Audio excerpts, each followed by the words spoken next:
နောက်ခွဲစကတ်ချုပ်မယ်နော်နောက်ခွဲစကတ်ဆိုတော့စကတ်အတွက်ပုံရင်ဆွဲမယ်စကတ်ကတော့ဘယ်စကတ်လဲလာဒီပုံဆွဲနေတိုင်းမသွားမှာနံပါတ်1အရှိရင်ဆွဲမယ်အရှိက26ပေါ်မှာဒီအဖျားအနာသားဖြစ်နေတယ်အနာသားဖြစ်တဲ့အခါကျတော့အဖျားမခောက်တော့ဘူးဆိုရင်ခောက်စာထည့်ပေါင်းကြမလို့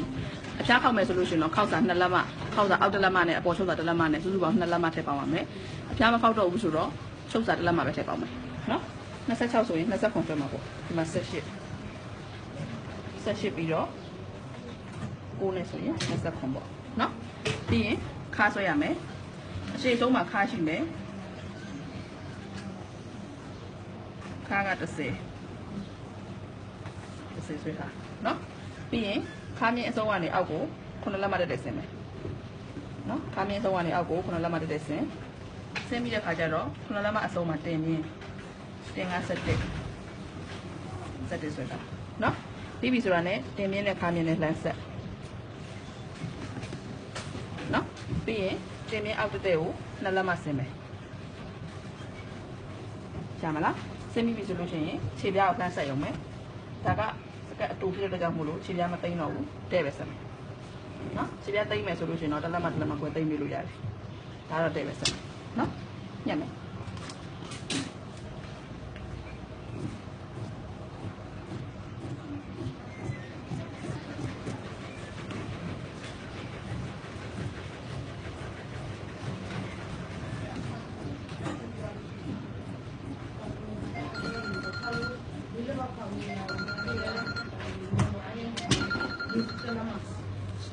နောက်တစ်ချမ်းအတွက်ကကြတော့ဒီမှာရှိထားပြီးသားဟာလေ3လက်မထပ်ပြီးတော့ပို့ခောက်ထားတယ်နော်ပိတ်စာကိုအလာချင်းပူ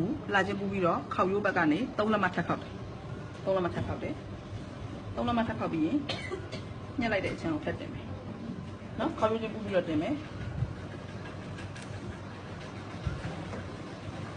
ခောက်ရိုးချင်းအညီညာပူပြီးတော့တင်နော်ပြီးရင်အတိညှက်ထပ်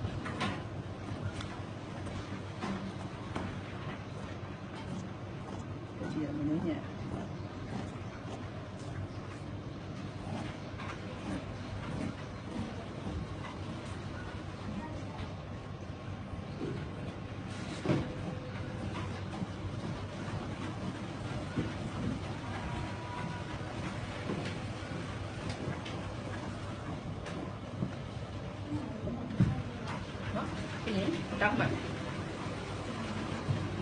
တောက်က3ဘွဲ့တစ်ခောက်ရိုးကနေ3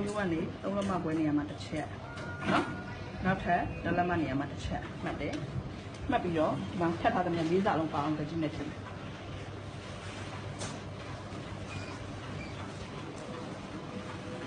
ညဘယ်ကနေရလဲနော်4စာလုံးပါအောင်ကြည့်နေချင်တယ်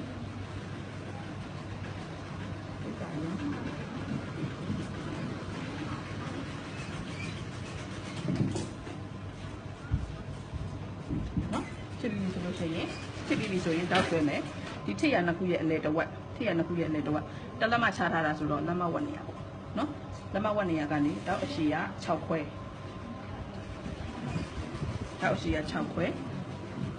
ဆွဲပြီးတော့ထိရနှစ်ခုဘက်ကိုစောင်း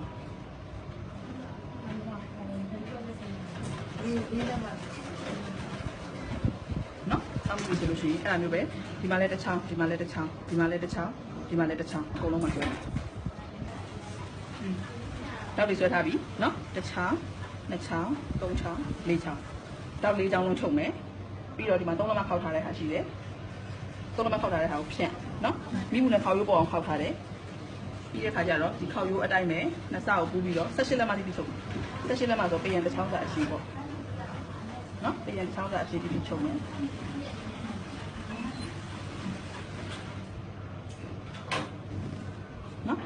တောက်လေးချောင်းလုံးချုပ်မယ်ဒီကနေနှစ်ခုလုံးပူးပြီးတဲ့ခါကျတော့ခောက်ရိုးအတိုင်းပဲ18လက်မတိတိချုပ်လာပြီးတော့ဒီနားလေးမှာတုပ်တယ်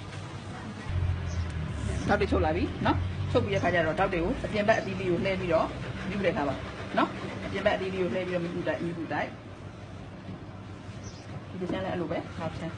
နော်အပြင်ဘက်ကိုလှည့်ပြီးတော့မြူတိုက်ထားတောက်တွေကိုတိုက်ပြီးတဲ့ခါကျတော့ဒီမှာခောက်ရိုးအတိုင်းပဲ18လက်မတိတိဖိချုပ်လာတယ်ဒီနားထိပေါ့နော်18လက်မတိတိဖိချုပ်ပြီးတော့တုပ်ထားတယ် ချုပ်ထားပြီးရခါကြလို့ရှိရင်ချုပ်ထားတဲ့နေရာရဲ့အပေါ်တက်လက်မနော်တက်လက်မကိုဒီခေါက်ရိုးဘက်အချမ်းမဟုတ်ဘူးဒီဘက်အချမ်းခေါက်ရိုးဘက်အချမ်းချုပ်ထားတဲ့ဘက်အချမ်းမဟုတ်ဘူးဒီဘက်အချမ်းနော်ဒီဘက်အချမ်းလို့မှတ်လိုက်ပြီမှတ်ပြီးရခါကြတော့အောက်က3လက်မနေရာရဲ့တဝက်နော်တဝက်အထိကိုဒါမျိုးကိုလေးဒီလိုကိုလေးဆွဲမယ်နော်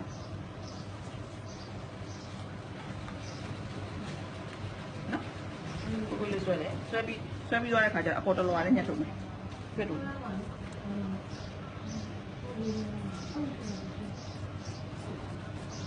ီလေးနေရဝေးနေမှာအရင်နေနာမည်နော်ဘာညှက်လိုက်ပြီးတလွာတယ်ညှက်ပြီးတဲ့ခါကျတော့ဒီအကွေးလေးကိုဓာတ်ဆက်လိုက်ဒီအကွေးလေးကိုလည်းဓာတ်ဆက်လိုက်နော်ဓာတ်ဆက်ကချုပ်ရင်နဲ့လိုက်သွားမှာမဟုတ်ဘဲနဲ့တစ်ထည်လုံးပြီးတော့မှချုပ်တယ်ဆိုလို့ရှိရင်ပုံကြတဲ့ကြံမတူဘူးနော်ဓာတ်ဆက်လိုက်ခဲ့ပြီနော်ဓာတ်ဆက်နဲ့ဖတ်လိုက်ခဲ့ပြီဆိုလို့ရှိရင်ဒါကိုတန်ပြီးတော့ခေါက်ရိုးလေးတိုင်းမယ်နော်ခေါက်ရိုးလေးအတိုင်းမယ်ဒါမျိုးခေါက်ချနော်ခေါက်ချပြီးတော့ကော်လေးတုပ်ပြီးတော့မိလေးနဲ့ကတ်နော်ဒီဘက်ခြံတာလေးပဲဒါမျိုးလေးကော်လေးတုပ်ပြီးတော့မိလေးကတ်ကော်တုပ်ခဲ့ပြီနော်ကော်တုပ်ပြီးတော့မိနဲ့ကတ်ခဲ့ပြီတဲ့ခါကျတော့ဒီအစုံနေရာနာလေးကိုထောက်မှန်စတူကန်ပုံစံဖိချုပ်မယ်နော်ဒါမျိုးထောက်မှန်စတူကန်ပုံစံဖိချုပ်မယ်ဖိချုပ်တဲ့ခါမှာဘယ်လိုချုပ်ရမလဲဆိုတော့ဒီမှာအလွှာတွေရှိသမျှအကုန်လုံးဒီလွှာတွေရှိသမျှအကုန်လုံးကိုဆက်ထဲကိုထည့်ပြီးတဲ့ခါကျတော့ဒီလိုဖိချုပ်ရပြီနော်ဒီမှာချုပ်လာခဲ့ပြီတောင်းမှစတူကန်ပုံဒါမျိုးဖြစ်နေရတယ်နော်အဲ့ဒါမှအနောက်ကအခွဲလေးကဝတ်တဲ့ခါကျလို့ရှိရင်ဝတ်တဲ့ခါအခွဲကြီးတိုင်းမပေါ်နေပဲနဲ့လမ်းလျှောက်တော့မှပဲအခွဲလေးကပေါ်မှာမျိုးဒါမျိုးလေးနော်အလားချင်းပူတော့မယ်ဒါနောက်ချမ်းအလားနဲ့ဒီအစီချမ်းနဲ့နော်အလားနဲ့နော်ဒါအတဲ့ချင်းပူပြီးတဲ့ခါကျတော့ဘေးကိုချုပ်စာတက်လက်မှထားခဲ့တာနော်ချုပ်စာတက်လက်မှထားခဲ့တာဆိုတက်လက်မှဒီအညီညာမှတ်ပြီးတော့ချုပ်နော်နှစ်ခုအညီညာပူပြီးတော့ဒီမှာဒီအပြင်ဘက်ကနေတက်လက်မှနော်အပြင်ဘက်ကနေတက်လက်မှအပြင်ဘက်ကနေတက်လက်မှလိုမျိုးတက်လက်မှအဆုံးလေးမှတ်သွားပြီးတော့အဲ့မှတ်သွားတဲ့အရာတွေအတိုင်းပဲချုပ်လာခဲ့မှာဟိုဘက်ကဒီဘက်ကဖေးပူလာပြီတက်လက်မှစီဖေးပူလာခဲ့ပြီဓာတ်တက်လည်းလိုက်လာတယ်ပြီးတော့ဒီစစ်တက်မဲ့ဘက်အချမ်းကိုဖြဲပြီးတော့မြူတိုက်ခဲ့ရမယ်နော်စစ်တက်ရလွယ်အောင်လို့ပြီးတဲ့ခါကျတော့ဒီမှာစစ်ပြောက်တက်မယ်စစ်ကိုဖွင့်ပြီးတော့မှောက်တက်မယ်ဒါမျိုးနော်မှောက်ပြီးတဲ့အခါကျတော့ဒီမှာညင်ရလာမဲချင်းရောနေစစ်နဲ့ပိတ်စာနဲ့တွဲချုပ်မယ်ပိတ်စာတလွာပဲလို့ရတယ်နော်ပိတ်စာတလွာနဲ့စစ်နဲ့တွဲချုပ်မယ်ရိုးပြီးနဲ့ပဲအရင်တွဲမယ်စစ်ပြီးမပြောင်းသေးဘူးတွဲတဲ့ခါမှာစစ်နဲ့ချိုးရိုးကြောင်းတွေကကွက်တိဖြစ်နေဖို့လိုတယ်နော်ချိုးရိုးရဲ့အပြုံလည်းမထွက်ကောက်ဘူးအတွင်းလည်းမဝင်ရဘူးစစ်နဲ့ချိုးရိုးကြောင်းတွေကကွက်တိဖြစ်နေရမယ်ကွက်တိဖြစ်ပြီးတော့ချုပ်နော်ဒီစကောင်းလေးကိုဒီစစ်ကဒီအချောင်းလေးကိုအောက်ကိုထည့်ထားပြီးတော့ချုပ်ခဲ့အောက်ကိုနော်စကောင်းကိုကြော်သွားတဲ့ဒီချုပ်ပြီးရင်ဒီဘက်ချမ်းကိုလည်းအဲ့လိုပဲစကောင်းအောက်ကနေပြန်ချုပ်နော်ပြန်ချုပ်ပြီးတော့ဒီမှာဒီဘောကိုအဲ့လို UV နဲ့ချုပ်ခဲ့တယ် UV နဲ့နင်းလာခဲ့ပြီနော် UV နဲ့နင်းလာခဲ့ပြီဆိုလို့ရှိရင်ဒီမှာစကောင်းလေးရှိတယ်ဒီစကောင်းနေရာလေးပေါ့စကောင်းနေရာလေးရဲ့အဆုံးသားစကောင်းနေရာရဲ့အဆုံးသားဒီစကောင်းနေရာအဆုံးသားလေးကိုဒီနားလေးကိုချီတုပ်မယ်နော်စစ်ချုပ်ထားတဲ့ဘက်မဟုတ်ဘူးနော်စစ်ချုပ်တဲ့ဘက်မဟုတ်ဘူးရိုးတန်းဒီတလက်မဘေးတွဲလာတဲ့နားနော်ဘေးတွဲလာတဲ့နားမှာစကောင်းသားလေးကိုချီတုပ်မယ်တုပ်ပြီးတဲ့အခါကျတော့တုပ်ထားတဲ့နေရာရဲ့အပေါ်ကချီချောင်းကိုဖြုတ်ပလိုက်မယ်နော်စစ်ချုပ်တဲ့ဟာကိုမှတ်သိမိမယ်နော်မဟုတ်ဘူးတလက်မချုပ်ထားတဲ့ဟာကိုဖြုတ်မှာတုပ်လာခဲ့ပြီနော်တုပ်တဲ့နေရာရဲ့အပေါ်ဘက်ကိုချီဖြုတ်လာခဲ့ပြီဒါမျိုးဖြစ်နေရမယ်နော်ပြီးတဲ့အခါကျတော့ဇစ်ဘီနဲ့တွဲမယ်ဇစ်ဘီမှာမြောင်းလေးနှစ်ပေါက်ရှိတယ်တစ်ဖက်ကိုဇစ်ထည့်မယ်မြောင်းရဲ့တစ်ဖက်မှာဇစ်ထည့်မြောင်းရဲ့တစ်ဖက်မှာဇစ်ထည့်ပြီးတော့တစ်ဖက်ကရိုးတန်းမယ်နော်ချုပ်မယ်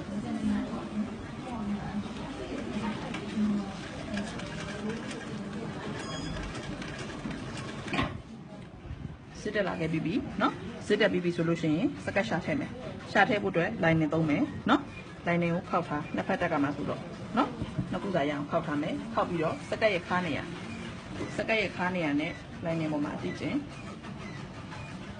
ဒါမျိုးနော်စစ်လေးကိုခောက်သိမ်းထားအတိကျင်မယ်ဒီဘက်ကိုနှစ်လက်မကွဲသုံးလက်မလောက်နှစ်လက်မကွဲလောက်ဆင်းဒီဘက်ကိုလည်းနှစ်လက်မကွဲလောက်ဆင်းနော်ဆင်းပြီးတော့စကတ်ရဲ့ခါးရတိုင်းအတိကျဆွဲမယ်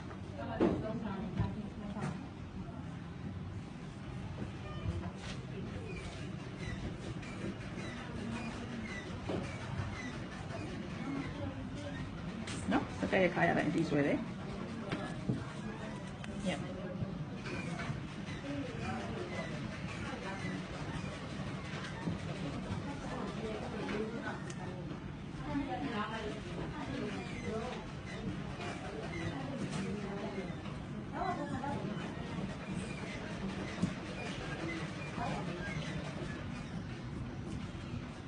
เลยช่างแจ้งหัว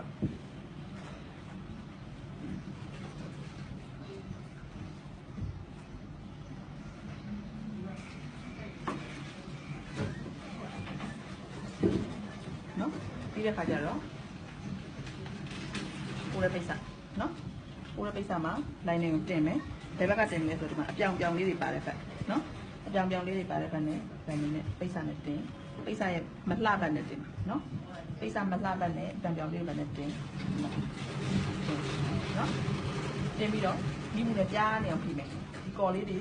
ပျော်ပြီးတော့ပိတ်စာမှာကတ်သွားတယ်မိမှုနဲ့ပြားနေအောင်ဖြီးမယ်ဒီလိုတိုက်မှာမဟုတ်ဘူးเนาะမိမှုနဲ့ပြားနေအောင်ဖြီးရမှာပြီးပြီเนาะပိတ်စာနဲ့ line နဲ့ကတ်လာပြီးပြီဆိုလို့ရှိရင်အတိညက်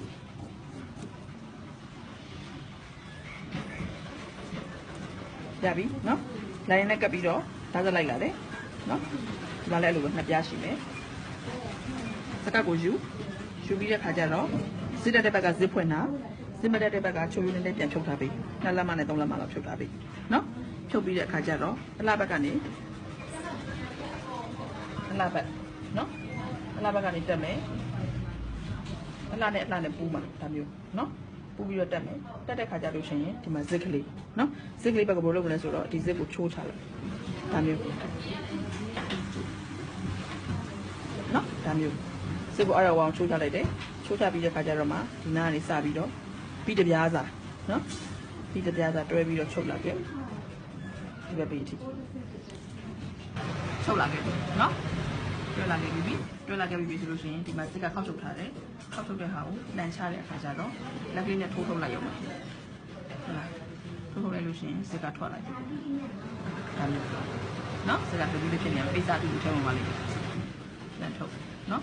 လန်ထုတ်ပြီးတဲ့အခါကျတော့မိဘူးလေးပြားနေအောင်ဖြစ်မိဘူးလေးပြားနေအောင်ဖြစ်เนาะဖြစ်ပြီးသွားပြီဆိုလို့ရှိရင်ဒီမှာဒီရှာစားနဲ့တောက်စားနဲ့ဆက်တယ်ကိုထိုးထည့်ပြီးတဲ့အခါကျတော့ဒီချုပ်ရိုးအကြောင်းတိုင်းเนาะအကြောင်းအတိုင်းပဲ2လက်မလောက်ချုပ်ပါမယ်လုံးဝချုပ်မပေါ်အောင်เนาะတောင်းနဲ့တသားလေးဖြစ်အောင်ချုပ်ပါဒီဘက်မှာလည်းအဲ့လိုပဲမိမှုတိုက်ပြီးတော့ဆက်တယ်ကိုထည့်ပြီးတော့ဒီမှာတောင်းနဲ့တသားလေးဖြစ်အောင်ချုပ်ပါမယ်အဲ့ဒါမှမြဲသွားမှာရပြီเนาะဒီမှာနင်းလာခဲ့ပြီမြဲသွားပြီเนาะပြီးရင်ဒီအချမ်းသားတွေကလက်ချုပ်လိုက်ရမှာအဆောင်လေးလက်ချုပ်လိုက်เนาะပြီးရင်ဘေးနှစ်ခုကိုပြန်ပြီးတော့ပူပိတ်လိုက်အောင်မယ်ကျွန်တော်ချုပ်ထားတဲ့ချုပ်ရိုးအတိုင်းပဲเนาะအဲ့ဒါဆိုရင်ခွဲလေးကဘယ်လိုဖြစ်နေမလဲဆိုတော့ဒါမျိုးလေးဖြစ်နေရမယ်ခွဲလေးကလက်ချလိုက်တော့မှပေါ်သွားမှာခွဲလေးကเนาะပုံမှန်ဆိုလို့ရှိရင်ဟုတ်ဒါကအနာသားကိုယူထားလို့အနာလုံးကြမလို့တာ